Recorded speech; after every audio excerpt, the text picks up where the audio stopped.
Pagi itu, cahaya matahari menyelinap lembut di celah-celah genting rumah papan milik keluarga Jakarta Raju. Udara masih segar dan suara ayam jantan bersaut-sahutan dari kejauhan. Di ruang tengah yang sederhana, Jaka duduk bersila di atas tikar pandan, dikelilingi buku-buku pelajaran. Di depannya, buku matematika terbuka lebar penuh coretan angka dan garis. "KPR-nya udah selesai belum?" tanya adiknya, Lily, yang duduk tak jauh sambil menggigit ujung pensil. "Ini juga lagi ngerjain.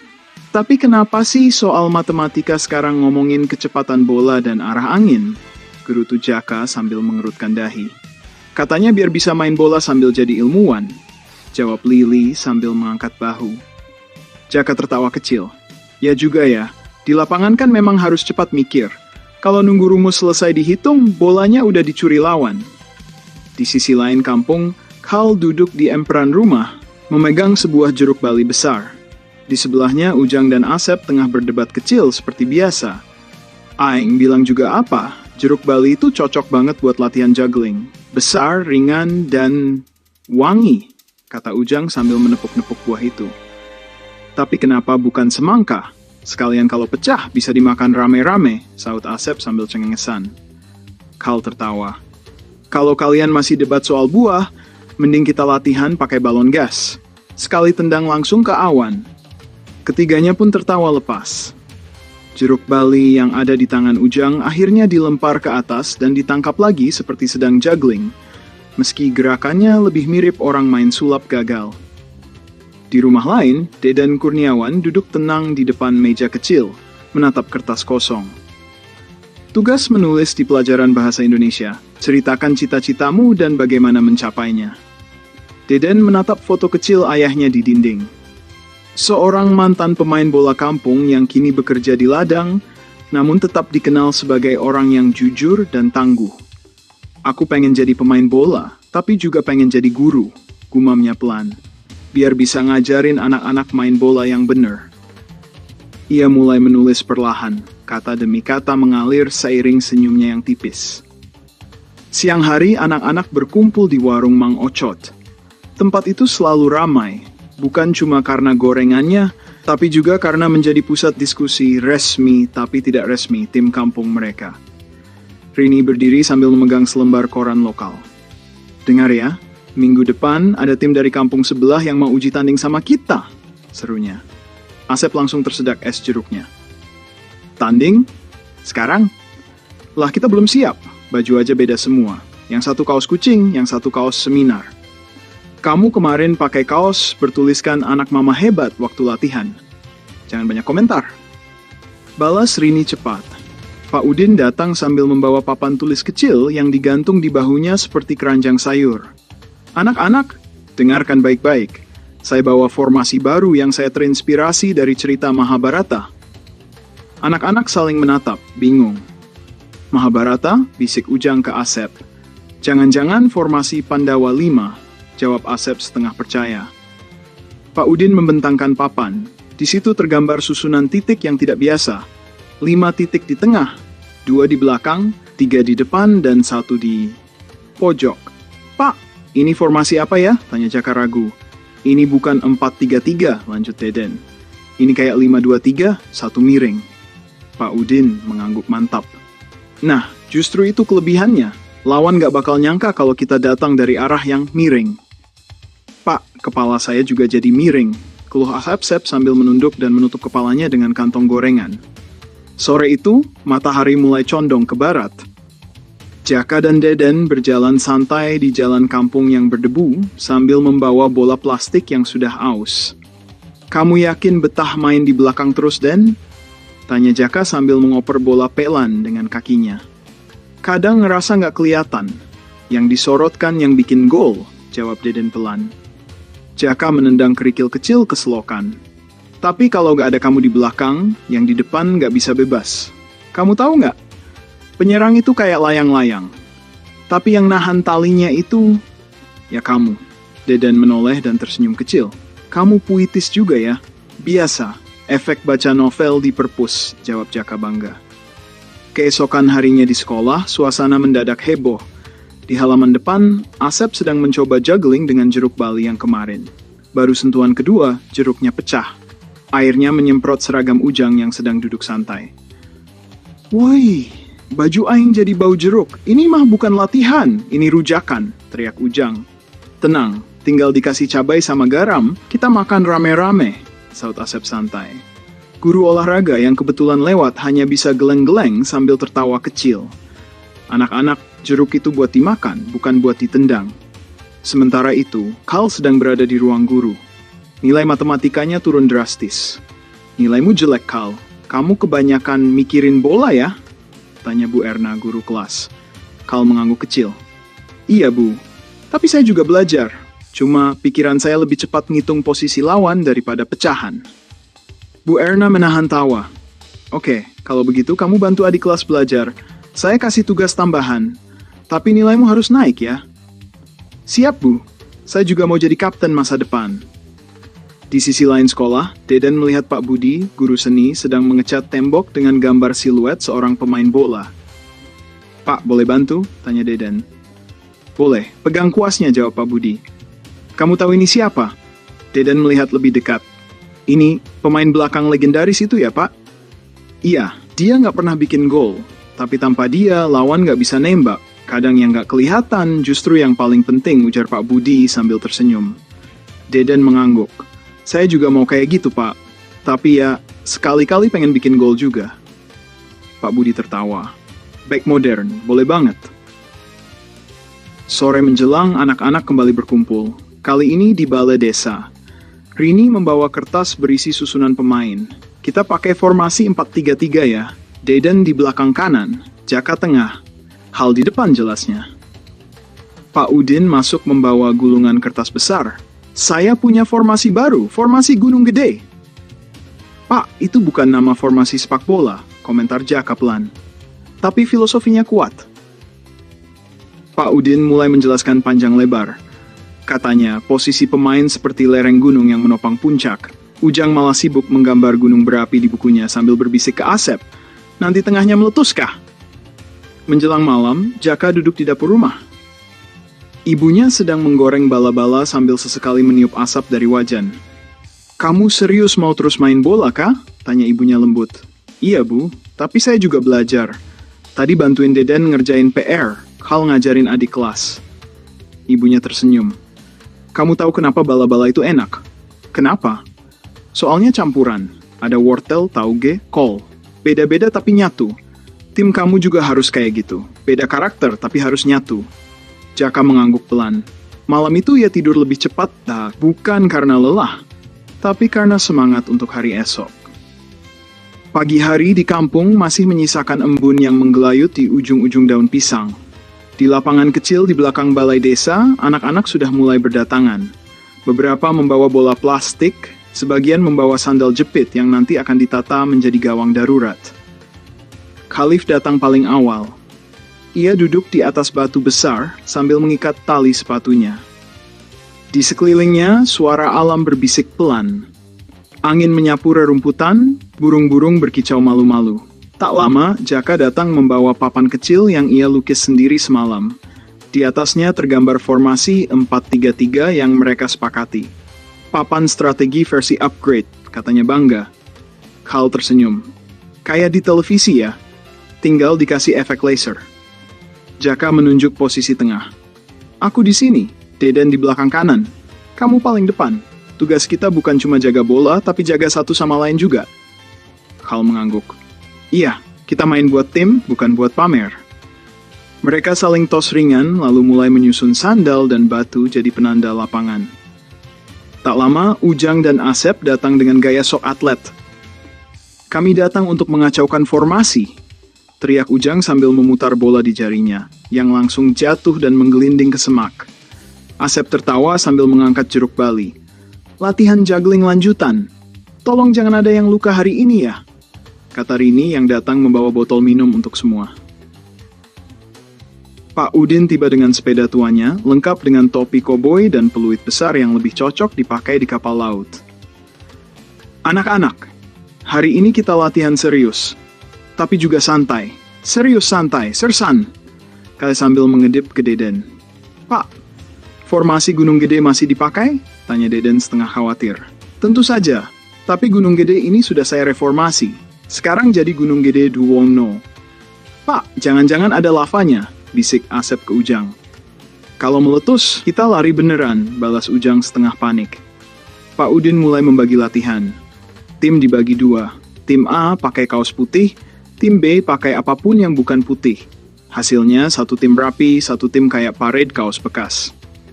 Latihan dimulai dengan passing jarak dekat. Deden terlihat paling konsisten. Ia membaca arah bola dengan tenang, memotong umpan, dan langsung menyodorkannya ke Jaka atau Rini. Meski tidak banyak bicara, gerakannya menunjukkan kejelian. Deden itu kayak mata belakang kita ya, kata Rini ke Jaka. Iya. Dia nggak banyak gaya, tapi penting banget, jawab Jaka. Sementara itu, Hal terus berusaha mengasah driblingnya. Ia sudah bisa melewati 2 kon dari botol air mineral yang disusun zigzag. Saat berhasil menyelesaikan 1 putaran tanpa menjatuhkan bola, dia berseru, "Yes! Tadi cuma 1 kali hampir kepleset." Karena kamu nginjek kulit jeruk sendiri, kata Asep sambil tertawa terpingkal-pingkal. Di sisi lain lapangan, Ujang sibuk mencoba juggling jeruk bali lagi. Kali ini ia pakai sandal sebagai pelindung kepala. Kalau pecah, minimal nggak kena jidat, katanya bijak. Setelah sesi teknik, Pak Udin mengumpulkan semua pemain. Kita bahas strategi, tapi juga semangat. Kalian bukan cuma anak-anak yang main bola. Kalian anak-anak yang belajar jadi dewasa. Aku masih suka susu UHT, Pak, saut Asep polos. Itu bagus, Sep. Yang penting jangan lupa minum air putih juga, jawab Pak Udin sambil menahan tawa. Pak Udin lalu menggambar skema lapangan di tanah pakai ranting. Ia menunjukkan posisi Deden sebagai bek kanan dengan tanggung jawab menjaga sisi sayap lawan. Kalau Deden lepas, lawan bisa masuk dari sini, katanya sambil menunjuk bagian pinggir skema. Deden mengangguk. Saya siap, Pak. Jaka, kamu di tengah. Kamu pengatur aliran bola, tapi jangan cuma berpikir ke depan. Lihat kiri kanan, belakang, dan ke dalam dirimu, kata Pak Udin sambil menatap dramatis. Pak, ini latihan atau seminar motivasi? Celetuk Ujang. Kal diminta sebagai penyerang utama. Kamu harus cepat, tapi juga harus tahu kapan harus pelan. Bola itu kayak hidup, Kal. Gak semua harus diselesaikan dengan lari, ujar Pak Udin. Kal mengangguk. Saya belajar, Pak. Setelah strategi, anak-anak istirahat di bawah pohon waru. Angin bertiup lembut, dedaunan menari-nari di atas kepala mereka. Rini membuka termos dan membagikan teh manis. Asep dan Ujang mulai mengarang lagu dari botol kosong dan ketukan sandal. Si Deden jaga belakang, si Jaka otak lapangan, si Kal penyerang utama. Kalau menang kita kalau kalah kita tetap makan gorengan, sambung Ujang. Deden hanya geleng-geleng kepala. Yang penting kita main bener. Jaka tersenyum. Dan lucu dikit gak apa-apa. Menjelang sore, latihan ditutup dengan simulasi pertandingan. 2 tim saling adu strategi, meski yang terjadi lebih mirip perang gaya bebas. Asep terjatuh karena tersandung bayangan sendiri. Ujang menendang bola malah mengenai kaki sendiri, dan Kal tertawa sampai nyaris lupa bola sudah direbut Rini. Fokus Kal, teriak Rini sambil menggiring bola ke gawang. Maaf, aku lagi ngelamun bikin selebrasi, jawab Kal sambil mengejar. Jaka mengatur irama dengan baik, menyalurkan bola ke sisi kanan ke Deden, lalu langsung berlari mencari ruang. Deden mengoper pelan dan akurat. Bagus, Den, seru Pak Udin dari pinggir lapangan. Kal berhasil menerima umpan silang dan dengan 1 sentuhan menendang ke gawang. Bola masuk, tapi mereka semua tahu, ini baru latihan. Meski begitu, sorak-sorai tetap meledak. Ujang berteriak seolah mereka baru juara dunia. Gol! Gol! Cepat, kibarkan spanduk kampung. Mana spanduknya? Tanya Asep. Belum ada, tapi semangatnya udah duluan sampai langit, balas Ujang penuh drama. Sore menjelang malam, langit kampung mulai berwarna jingga. Anak-anak pulang dengan langkah ringan dan tawa yang masih menggantung di udara. Khalif berjalan bersama Deden dan Jaka. Tadi keren banget umpannya, Den, kata Kal. Kerennya karena kamu juga lari cepat, jawab Deden. Jaka mengangguk. Tim kita udah mulai nyatu, aku bisa ngerasain.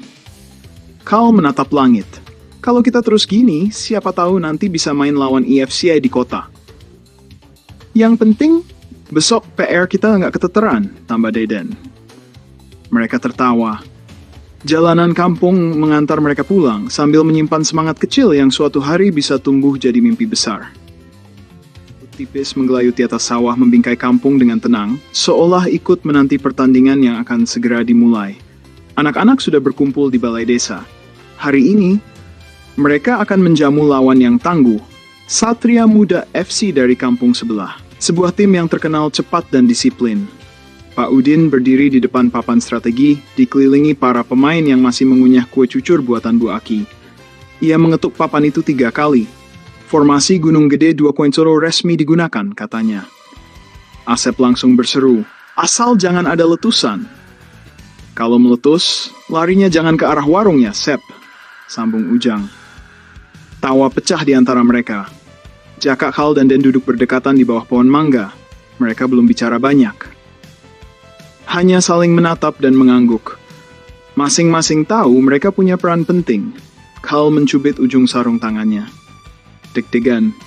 Deden hanya menjawab pendek, fokus. Jaka merapikan sepatu bolanya yang agak renggang.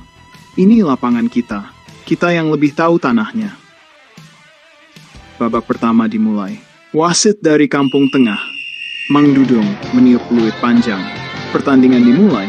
Satria Muda langsung tancap gas. Mereka menggiring bola dengan cepat, 2 kali sempat melewati tengah dan masuk ke pertahanan jawara bola. Namun Deden berdiri kokoh. Ia tak banyak gaya. Bola ia rebut dengan timing presisi lalu didorong ke Jaka. Bagus Den, seru Pak Udin dari pinggir lapangan. Jaka menerima bola, memutarnya ke kanan, lalu mengoper cepat ke Kal. Umpan itu menusuk di antara 2 bek lawan. Kal berlari, 1 sentuhan, bola di kakinya menari. Ia menghindari 1 bek lalu melepaskan tendangan. Sayang, bola membentur tiang. Wah! Sedikit lagi. Teriak Ujang yang bertugas jadi komentator dadakan. Kalau tiangnya empuk, masuk tuh, kata Asep sambil memijat pipinya yang kedinginan. Satria Muda balik menyerang. Tapi kali ini Deden dan Rini bekerja sama. Rini membaca arah bola, Deden langsung menutup ruang. Bola kembali ke tengah. Jaka menarik nafas dalam lalu mengatur ritme. Ia membiarkan 1-2 detik lalu mengoper ke sisi kiri tempat Ardi berdiri bebas. Lari Ardi, seru Jaka. Ardi mengejar. Ia menggiring bola mendekati garis gawang, lalu mengumpan silang. Kal menyambutnya dengan dada, langsung menendang ke arah gawang. 1-0 untuk jawara bola. Semua bersorak. Rini memeluk Deden. Ujang dan Asep berjoget tak jelas di pinggir lapangan sambil menyanyikan lagu kemenangan karangan mereka sendiri. Gol dari si Kal yang keren. Penonton sampai kaget. Kalau nanti menang besar, kita traktir gorengan 10 biji. Setelah gol itu, permainan makin panas. Satria Muda meningkatkan tempo.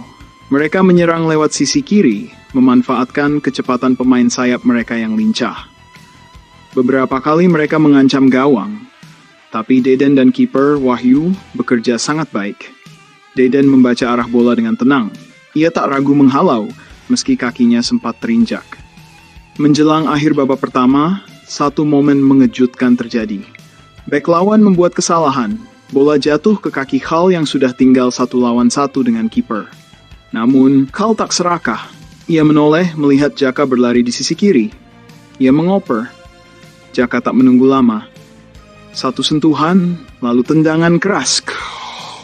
2-0 untuk jawara bola. Peluit panjang dibunyikan. Babak pertama usai.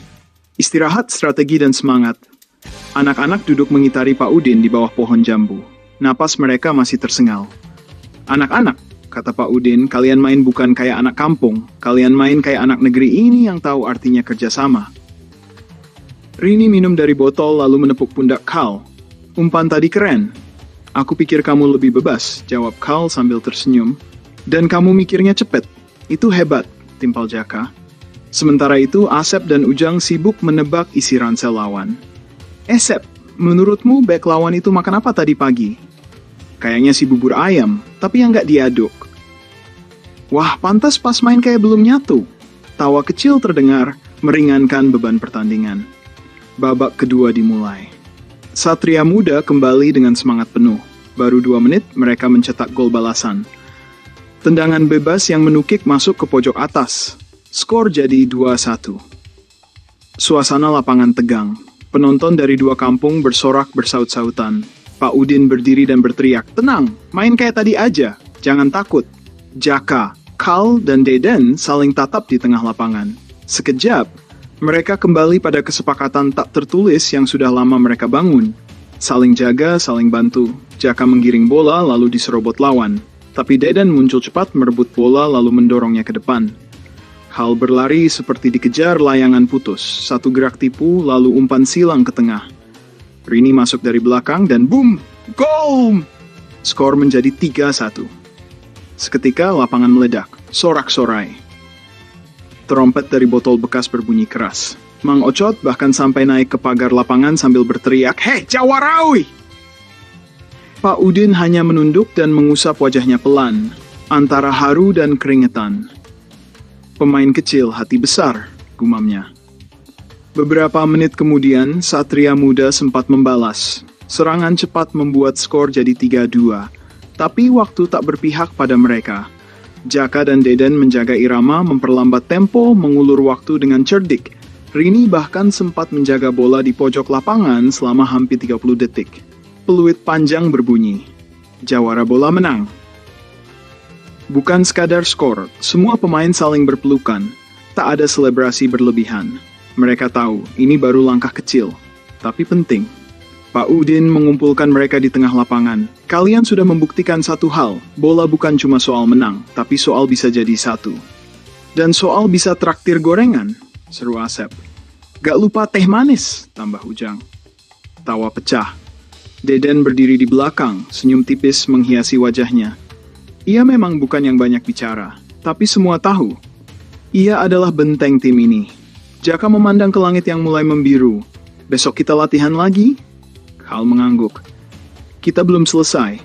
Rini menepuk bahu mereka. "Biar orang tahu, kampung kita punya anak-anak yang bisa main bola dan punya mimpi." Langkah kaki mulai meninggalkan lapangan. Suara cicit burung perlahan menggantikan riuhnya pertandingan. Tapi semangat anak-anak itu tetap menyala. Di tanah kecil, harapan besar tumbuh.